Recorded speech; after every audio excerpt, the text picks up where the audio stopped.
3 riders came up the Pinto Road an hour before noon, and I knew trouble by the way they let their horses walk. A man in a hurry runs his horse. A man who means harm walks his, because he wants you to watch him come and have time to be afraid of it. I'd been a lawman long enough to read that gate from a quarter-mile off, and I'd been a drifter long enough to have promised myself I'd never read it again. I was kneeling at the spring below the relay station, letting my roan drink and filling my own canteen, and I should have stood up, climbed into the saddle, and put the Pinto Road behind me. That was the thing I'd gotten good at over 15 years, being somewhere else by the time it mattered. But I stayed crouched in the willows with the cold water running over my wrist, and I watched the 3 of them turn off the road and into the yard of the little log-end sod station like men who already owned it. A woman came out onto the porch to meet them. She didn't hurry and she didn't hide. She had a rifle in the crook of her arm, not raised, just held, the way a person holds a tool they know how to use and hope they won't have to. She was maybe 30, in a faded blue dress gone gray at the elbows, her hair pinned back hard off a face that had learned to keep still. Behind her, in the dark of the doorway, a boy's pale shape hung back where she'd put him. "Mrs. Vane," the lead rider said, "he didn't get down. None of them did. Mr. Stroud sent us to be neighborly." "Then he can come be neighborly himself," she said. "And he can do it from the road. You're standing in my yard. I'll tell you now, before I tell you the rest, that I married that woman. I'm an old man writing this by a window that looks out on the same spring, and she's been gone 2 winters, and there isn't a morning I don't reach for her before I'm awake enough to remember. So you'll know where the road goes. But on that noon I didn't know her name was Cora, didn't know the boy was her sister's son, didn't know any of it. I only knew that a woman alone was holding a rifle she didn't want to use against 3 men who'd been sent to make her use it, and that I had told myself, 15 years running, that other people's trouble was no longer mine to stop. The lead rider was a thick man with a sand-colored mustache and a way of smiling that didn't reach past his teeth. "Now there's no call for the rifle," he said. "We're just delivering a paper and a courtesy. Mr. Stroud's bought up the old Calder claim, the Tyndall claim, all the range east of the Wash. Your little stop here sits right in the middle of it like a tick on a dog. He's prepared to be generous. There's a deed of sale on its way out with him this evening, and a fair price wrote on it. My land's not for sale." "Everything's for sale, Mrs. Vane. That's just commerce." He leaned on his saddle horn. "He'll be out by sundown to take your signature. He'd take it kindly if you had it signed already. Save everybody the unpleasantness." He let his eyes go past her to the doorway, to the boy. He let them rest there a moment, the way you'd let a hot iron rest a second longer than it needs to, so the other man understands you're not in a hurry. "Be a shame," he said softly, "for a woman raising a child to find herself with no roof and no water and a long way to the next town. Sundown, ma'am." He touched his hat. They turned their horses and walked them back out to the road, and only when they reached it did they put them to a trot, dust rising gold off the hardpan. The woman stood on the porch until they were small. Then she lowered the rifle, and I watched her shoulders come down half an inch, the way a person lets a held breath go when they think no one's looking. She turned to go in and saw me in the willows. I was caught flat. A man crouched in the brush by a woman's spring is a man who has some explaining to do. I stood up slow, hands where she could see them, and stepped out into the open. "Ma'am, I was watering my horse. I'll be moving on." She brought the rifle back up, not all the way, just enough. "You heard all that." "I did. Wasn't my business to." "No," she said, "it wasn't. But she was studying me the way you study weather, trying to tell if it's going to break over you. You ride with Stroud." "I don't ride with anybody. I'm a stranger going through." I gathered my reins. The roan blew at the water, reluctant to leave it. "For what it's worth, that man wanted you afraid more than he wanted you to sign anything. Men only talk about the child when they don't have a better card." Something moved across her face fast and was gone. "You a gambler." "I've been a few things." I swung up.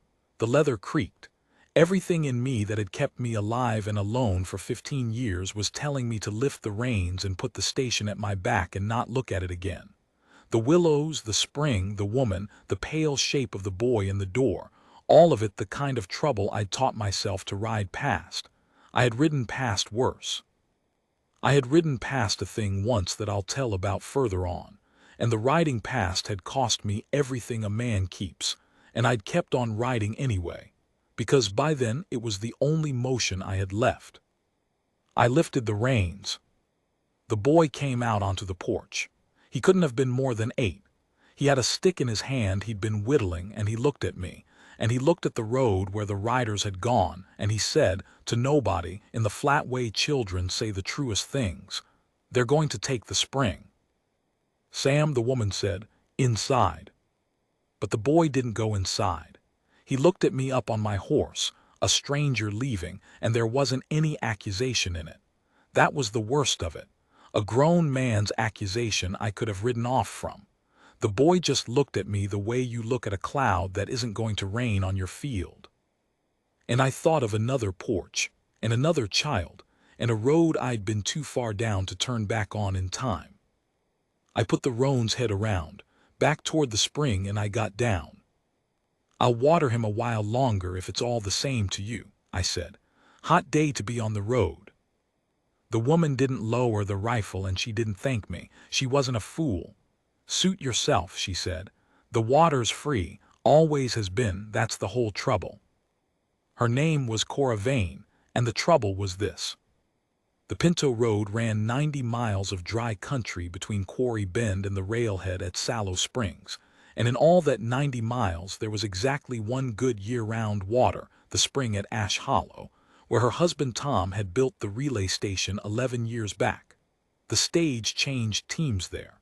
The freight outfits watered there. A man crossing on his own watered there, or he didn't cross. Tom Vane had filed the claim honest, dug the stone tank, run the relay, and never charged a soul for the water itself, only for the grain and the bunks and the meals. "Water a man's horse for nothing and he'll buy your supper," he used to say. He died 2 years back when a green team bolted and rolled the coach on the grade above the wash. He'd cut a passenger loose from the wreck and gone back for the second one, and the coach had come down off the jack. Cora had buried him on the rise behind the barn and kept the relay running alone, because the relay was the boy's future and her own, and because stopping would have been a kind of dying she wasn't ready for. The boy, Sam, was her sister's. Her sister and her sister's man had gone under to the fever the same hard winter, down in the Quarry Bend bottoms, and Cora had taken the boy without a second's thought, because that's what you did, and because she'd had none of her own and Tom had loved the child like blood. And Garrett Stroud wanted the spring. He'd come into the country 3 years back with railroad money and a dead brother's grief, and both of them had made him hungry in a way that no amount of land filled. The brother, folks said, had been killed in a payroll robbery up north before Stroud ever came west, shot down over money that wasn't even his to guard, and Stroud had taken that wound and turned it into a creed, that the world took from a man unless the man took first, harder, and kept taking. He'd bought up the range around Ash Hollow piece by piece, the dry sections cheap, until Cora's little patch sat in the middle of his empire like a stone in a boot. He didn't need her supper or her bunks. He needed her water because a man who owns the only water owns the whole 90 miles, the road, the stage contract, the freight, the future. And he'd offered to buy it twice, and twice she'd said no, and a man like Stroud doesn't hear no a third time. He sends 3 riders to walk their horses up your road and let their eyes rest on your child. I learned most of this over the course of that afternoon, in pieces, the way you learn anything true not asked for, but let slip while the hands are busy. She put me to work without quite deciding to. There's no idle man on a relay. The work is the place. I mucked the corral because it needed it, and because a man standing around is a man being watched, and I'd rather be watched working. I mended a stretch of the corral rail where a horse had splintered it. The boy followed me at a careful distance, the way a half-wild dog follows, And after a while he handed me nails without being asked. And after a while longer he started talking, the way children do once they've decided about you, all at once and about everything. My Uncle Tom built this whole place, Sam said. He built it with his own hands. He could do anything. He could fix a wheel and shoe a horse, and he could whistle 2 notes at the same time. Did you know a person could do that? 2 notes. Aunt Cora can't. I can't yet, but I'm practicing. He turned the whittling stick over. Mr. Stroud's men killed our dog. I stopped with the hammer up. When? Last month. Aunt Cora said he run off, but I found him. By the wash. He said it flat, the way he'd said they're going to take the spring, and I understood that this was a boy who had decided some while ago that the truth was the only thing he could hold on to, and so he held it barehanded, no matter how it cut. I'm sorry, I said, and meant it. His name was Pike, Sam said. He was brown. I drove the nail. That was the moment, if you want to know, not the riders, not the porch, not even the boy's look from the doorway. It was a brown dog named Pike, dead by the wash, told to me by a child in the same voice he'd tell me the time of day.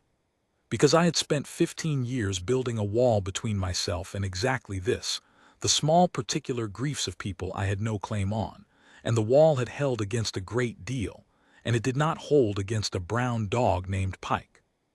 Something behind it gave with a sound I felt rather than heard, like ice going off a pond in spring, that long groaning crack that means the season's turned whether you're ready or not. I will tell you the thing now, the thing I'd been riding from, because you've earned it, and because I can't make the rest of it sit right without it. I had been a marshal once, in a town up north called Hadley's Crossing, young and sure and proud of the star. There was a family out on the Hadley Road, homesteaders, a man and his wife and 3 children, and there'd been a feud over a fence line with a hard outfit who'd been there first and resented the wire. The man had come into town twice asking for protection, and twice I'd told him I couldn't post a deputy on a fence dispute, that he should take it to the circuit judge, that the law had a process. The 3rd time he came, it was his oldest boy who came, alone, 14, having ridden through the night, and the boy told me there were men sitting their horses out past the barn, and I told him. I can still hear myself say it, the reasonable, patient, deadly words. I told him I'd ride out in the morning when I could deputize a couple of men, that it wasn't safe to go in the dark, that we'd handle it proper. I rode out in the morning. I was not too late by much. That's the part that stayed with me, that it was a matter of 2 hours, maybe 3. If I'd ridden out in the dark with the boy, I'd have been there. Instead, I was reasonable and I was careful, and I rode up to the smoking ruin of that homestead at full noon with 2 sworn men behind me and a process in my saddlebag, and there was nothing left to protect. I took off the star after that. I didn't resign it cleanly or make a speech. I just left it on the desk one night and rode south, and I'd been riding south ever since, in a manner of speaking, 15 years of it, telling myself the lesson I'd taken from Hadley's Crossing was that a man can't save anybody, that trouble belongs to the people it lands on, that the kindest thing a stranger can do is keep moving and not give anyone the false comfort of his presence. That was the lesson I told myself. The true lesson, which I didn't let myself look at until a brown dog named Pike, was simpler and worse. I had not been too careful at Hadley's Crossing. I had been afraid. I dressed the fear up in process and prudence and the law's good time, but underneath it, I had been a young man frightened of riding into the dark toward men who'd kill me, and I had let a family burn rather than be afraid, and I'd called my cowardice patience for 15 years. You can't fix a thing like that. There's no fixing it. The family's still dead. The boy who rode through the night is dead too, all of them, and no amount of standing on some other porch brings them back. I want to be honest about that, because I've heard men tell these stories like a wound is a debt that can be paid. It can't. But a debt that can't be paid can still be refused to be added to. And standing in that corral with a hammer in my hand and a child telling me about his dog, I understood that I was being offered, 15 years late and at no profit to anyone dead, the exact same choice I'd failed before. Men sitting their horses.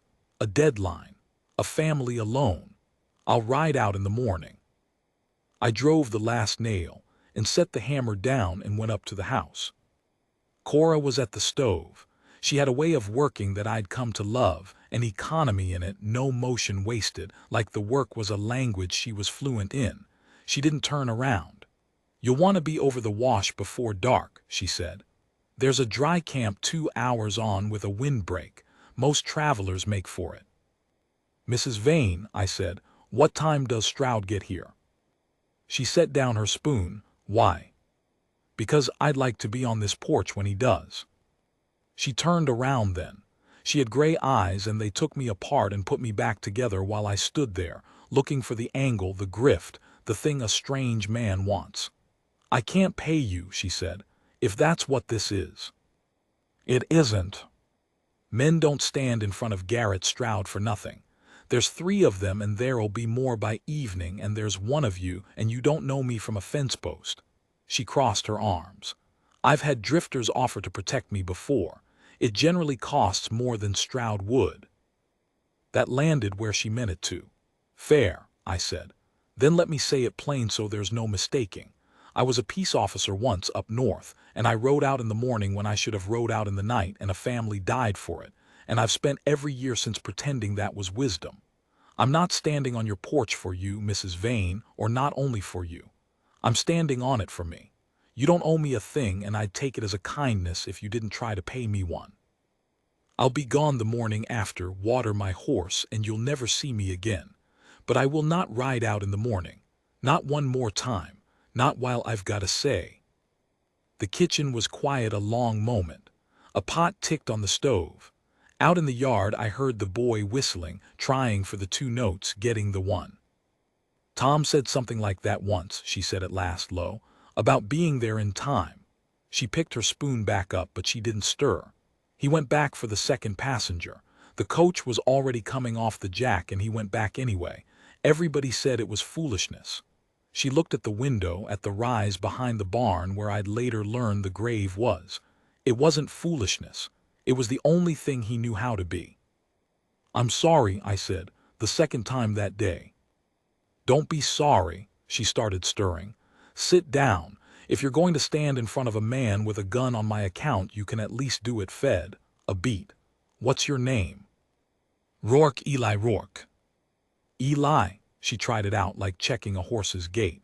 "All right, Eli Rourke. Sundown's about 7 this time of year. That gives us the afternoon." She glanced at me sidelong, and for just a second, under all the steel, there was something underneath that I'd later spend years learning the whole shape of. "I hope you're a better hand at this than you look." We did not spend that afternoon loading guns and barring windows, which is what you might expect, and which is what I half expected myself. We spent it mostly talking, because Cora Vane was smarter than I was about the kind of fight this was, and she set me straight inside the first hour. "You're thinking about it wrong," she said. We were at the table with coffee the boy sent to grain the relay team. "You're thinking guns. Stroud would love guns. If this turns to shooting, he wins even if he loses. A drifter shoots one of his men. I'm a woman who harbored a killer. The relay's burned in the confusion, and there's nobody left to dispute the deed but the man holding the gun. He doesn't need the spring legal. He needs it empty." I turned my cup.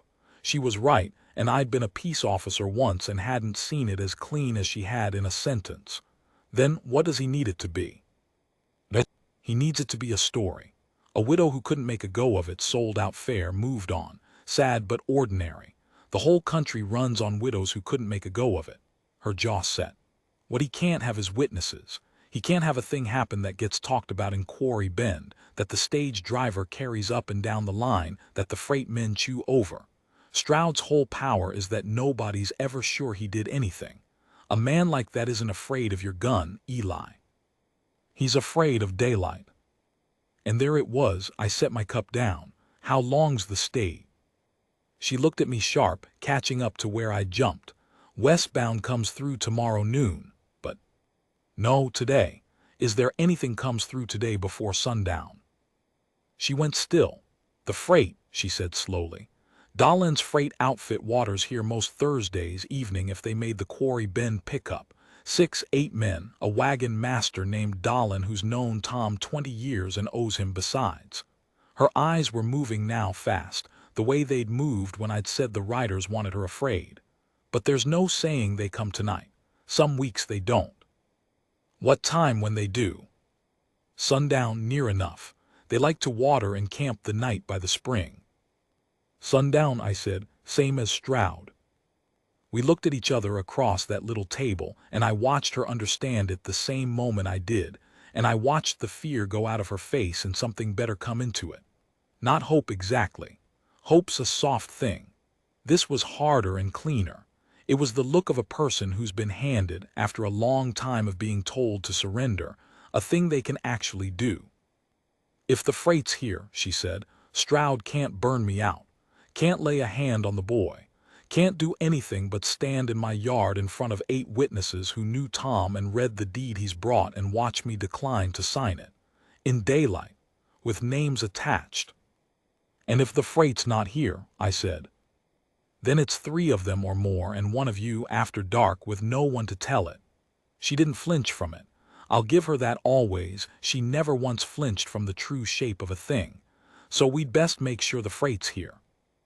How do we make sure of a freight wagon 90 miles of road can swallow? She was already up. We ride out and find them, she said. Or you do.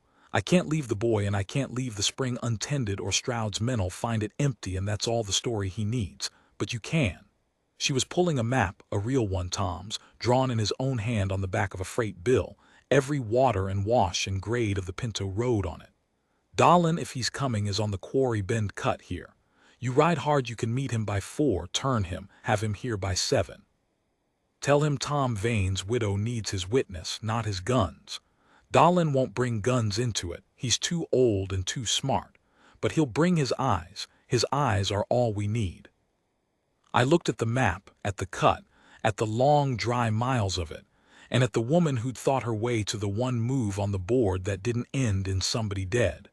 You ever consider, I said, that you don't much need a drifter on your porch? For the first time all day, she almost smiled. It didn't get all the way out, but it tried.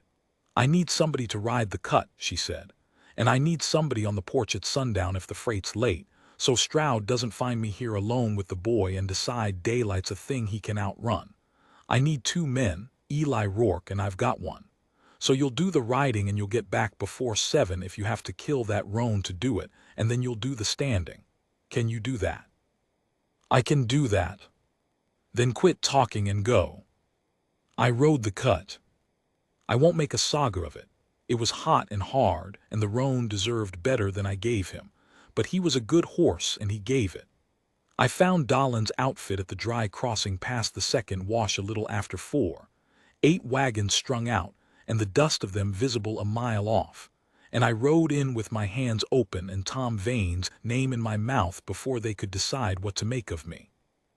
Dahlon was a barrel of an old man, white-whiskered, with a chew in his cheek and Tom's same way of reading a stranger's gait. I told it to him fast and straight. The riders, the deadline, the spring, the boy, Stroud's whole quiet machine. I told him Cora didn't want his guns. I told him she wanted his eyes and his name, and the simple fact of 8 men camped at the spring at sundown who knew the country and would carry what they saw up and down the road. Dahlon listened, spat, and looked off west toward Ash Hollow for a long moment.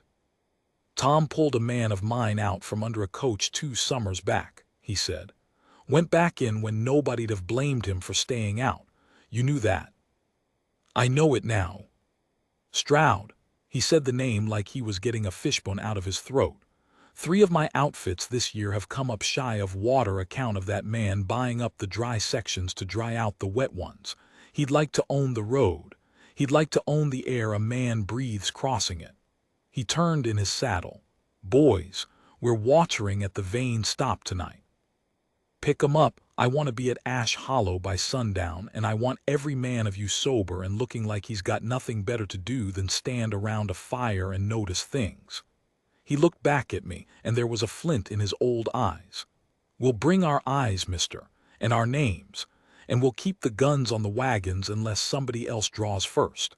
That suit your widow. It suits her exactly. Then ride ahead and tell her Dalin's coming. He grinned around the chew. And tell her she always was the smartest one at that table. Tom knew it, used to brag on it. I rode ahead.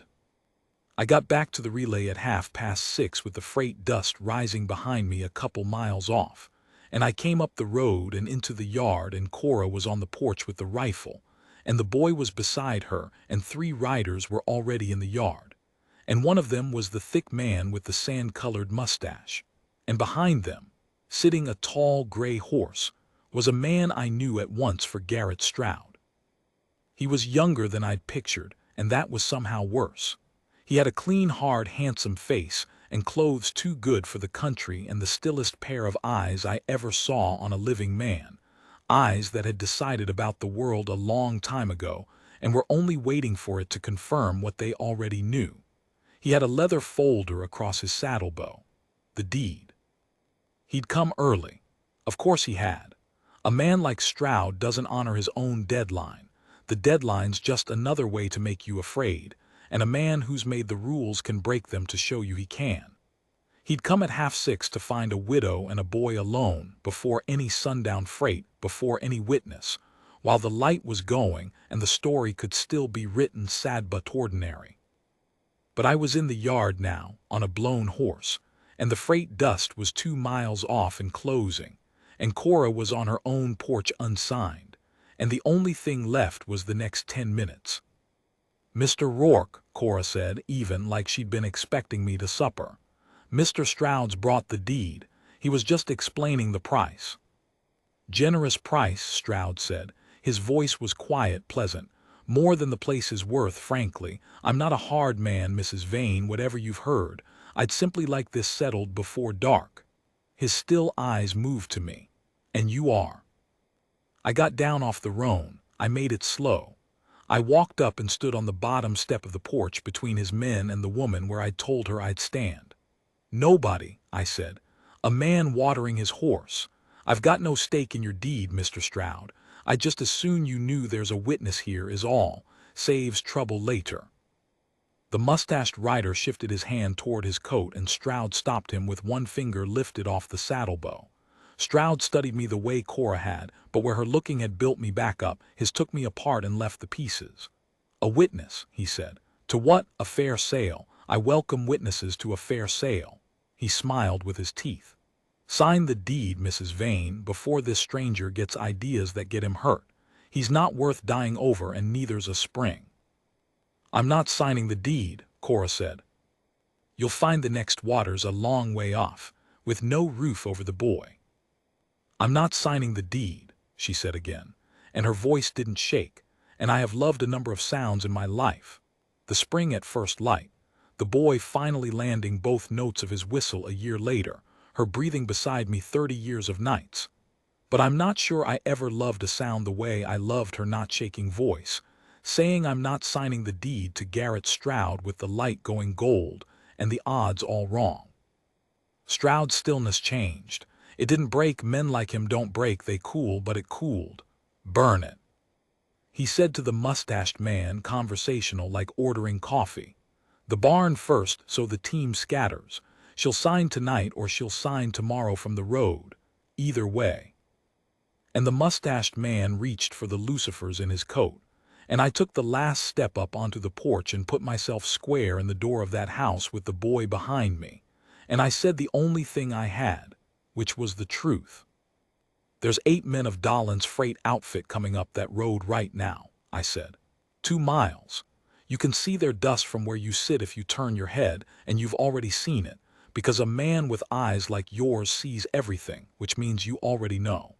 8 men who knew Tom Vane. 8 men who water here every Thursday and have for 10 years and will tell it up and down 90 miles of road. You can burn this barn, Mr. Stroud. You'll burn it in front of witnesses who'll say your name in Quarry Bend before the ashes cool, and the stage line that needs this water and this widow's good supper will hear it, and the freight outfits you've already dried out will hear it, and it won't be sad but ordinary anymore. It'll be the night Garrett Stroud burned a widow out for a spring. That's a story, Mr. Stroud, and your whole life is built on there not being a story. I want to tell you I had a gun on him. I didn't. I had a blown horse and an empty hand and the simple arithmetic of the dust on the road. That was the whole of my armament. Daylight and a name and witnesses 2 miles off. The thing Cora had seen at the kitchen table that I'd been too much a gunman to see. Stroud turned his head slow and looked at the dust. He looked at it a long time. The mustached man held the lucifers and waited for the word, and the word didn't come, and I watched Garrett Stroud do the cold arithmetic of his kind and arrive where I'd already arrived. That a spring isn't worth a story, that the whole machine of his quiet power ran on no one ever being sure, and that 8 men of Dahlin's outfit were about to be very sure indeed. "Put them away," he said to the mustached man. "Boss." "Put them away." The cool had reached his voice now, and I'll say this for him, he knew how to lose a hand without showing his cards had changed. He gathered his reins. He looked at me with those still eyes, and there was no heat in it, which was more frightening than heat would have been. "You're a clever nobody," he said. "Clever nobodies have short roads." "Most of us do," I agreed. He looked at Cora. "Mrs. Vane, the offer expires tonight. I won't make it again." He meant it to land hard. "Good," she said. "I was tired of declining it." Something almost moved in his face, not a smile. Men like Stroud don't smile when they lose, but a recognition, the brief respect one stubborn thing pays another. Then he put his gray horse around and his men fell in, and they walked their horses out of the yard. Walked them. Slow. Wanting us to watch them go and be afraid. And we watched them go and we were not afraid. And they reached the road just as the first of Dahlin's wagons crested the rise with 8 men on it looking like they had nothing better to do than notice things. Stroud touched his hat to Dahlin as they passed. Dahlin didn't touch his back. He just watched, the way you watch a snake leave a room, counting its length so you'll know it later. I told Cora I'd be gone the morning after. Water my horse and ride, and she'd never see me again. I'd meant it when I said it. It was the only kind of help I'd believed myself fit for, the kind that doesn't stay long enough to be leaned on or let anyone down twice. The morning after, I saddled the roan at the corral. The sun wasn't full up. Dahlin's outfit had pulled out at first light, and before he went the old man had taken Cora's hands in both his and said something low that put a shine in her eyes, and he'd clapped me on the shoulder hard enough to stagger me and said, "Tom would have liked you, mister, and that's the highest thing I know how to say about a man." Then they'd rolled west, 8 wagons and 8 pairs of eyes, carrying the story of the night Garrett Stroud turned his horse around in a widow's yard, which would do more to keep Cora Vane safe than any gun I owned. A man's power that runs on no one being sure cannot survive everyone being sure. Stroud would sell off the dry sections within the year and take his railroad money to some other country with greener widows to lean on. But I didn't know that yet. That morning I only knew I'd done the thing, the one thing. I'd ridden the cut and stood the porch and not ridden out in the morning, and that the doing of it had emptied out something in me that had been full and rotten for 15 years, and I felt light and hollow and like I might blow away. I led the roan out of the corral, and there was Cora on the porch, and the boy beside her, and the boy was holding the whittling stick, and Cora had 2 cups of coffee in her hands. "You'll want this before the road," she said. I took the cup. The coffee was good. Everything she made was good. "I'll be moving on," I said, which we both knew. "I know it." She looked out at the spring, at the willows, at the long gold reach of the Pinto Road going nowhere I'd be missed. "I wanted to say a thing first, and I want to say it right, so let me get it out." She set her own cup on the rail. "You told me yesterday you weren't standing on my porch for me. You were standing on it for you, for some family up north a long time gone, and you'd be off the morning after, and I'd never see you, and I shouldn't try to thank you." Her gray eyes came around to mine. "I've thought about that all night, and I've decided you were wrong about one part of it." "Which part?" "The part where it was only for you." She picked the cup back up. mostly to have something to do with her hands, I think. A man who stands on a porch for himself doesn't ride 90 miles in the heat to spare a widow a gunfight, doesn't think to keep the guns out of it, doesn't stand in a doorway with empty hands and talk a man down with nothing but the truth so a boy doesn't have to see a thing he can't unsee. That's not a man fixing himself, Eli Rourke. That's a man being what he is. You can call it the other thing if it's easier, but I watched you, and I know what I watched. I didn't have anything to say to that. 15 years of an answer ready for everything, and nothing for that. Tom built this place, she went on quieter, and then Tom went back for the second passenger, because being there in time was the only thing he knew how to be, and it killed him. And I have been so angry at him for that, Eli. 2 years angry. Because he left me with a spring and a boy and 90 miles of road and a man like Stroud, and I thought, what good is a man who'll die being there in time when what I needed was a man who'd stay? She wasn't crying. She was past crying, this was the thing under the crying. And then you rode up, and you rode the cut and stood the porch being there in time, same as Tom, and I waited all night for you to die of it, or to leave of it, which is the same thing only slower. And here you are at the corral with your horse saddled, fixing to leave. The boy looked up at me, same look as the doorway, no accusation, just the cloud that wasn't going to rain. I'm not asking you to stay, Cora said, and that was the thing that undid me, that she wasn't asking, that she'd learned too hard a lesson about asking men to stay. The relay's mine and the boy's mine, and I made the go of it alone for 2 years, and I'll make it alone for 20 more if I have to, and I want you to hear that part clear. I do not need you, Eli Rourke. I have a spring and a strong back and a smart head, and I will be all right. She lifted her chin. But there's a difference between needing and wanting, and I'm old enough not to be ashamed of the second one. Tom knew it. He used to brag on me to Dahlin, did you know that, on how I didn't need him. And then he'd come in from the barn smelling of horse and put his cold hands on the back of my neck just to hear me holler, because the not needing was the whole reason the wanting was worth a damn. Her voice caught once and held. So I'm not asking. I'm telling you there's a place here for a man who'd rather be there in time than safe. And the coffee's better than the dry camp 2 hours on. That's all. That's the whole of it. Drink your coffee. I stood there with the cup going cold in my hand, and the roan blowing at the morning and the boy watching, and the spring running the way it had run before Tom Vane ever found it and would run after all of us were up on the rise behind the barn. And I thought about 15 years of riding out in the morning, and I thought about a brown dog named Pike, and I thought about how a debt you can't pay can still be refused to be added to, and how maybe I hadn't let myself think it before. It had seemed too much like grace, and I'd long since decided grace wasn't for the likes of me. Maybe a thing you can't fix backward you can still build forward, on the same ground, out of the same grit. A new thing that doesn't undo the old wreck but stands beside it and keeps the rain off. That rail by the corner, I said, where the horse splintered it, I mended it temporary. It wants a new post set in proper, take half a day. Cora went very still. And the stone tank seeping on the north side, I said. Slow, but it'll worsen. Wants pointing up before the frost gets in the crack and splits it. That's a few days' work done right. It is, she said, careful, like a person not wanting to startle a thing that's come close. And the boy can't whistle the 2 notes yet. I looked at Sam, and Sam looked at me, and the cloud broke, and it did rain after all, the good kind, the kind a dry country waits all year for. That's no quick job either. Man could be a while teaching that. A long while, Sam said. I'm not real good at it. No, I said, but you'll get it, it's mostly staying with it.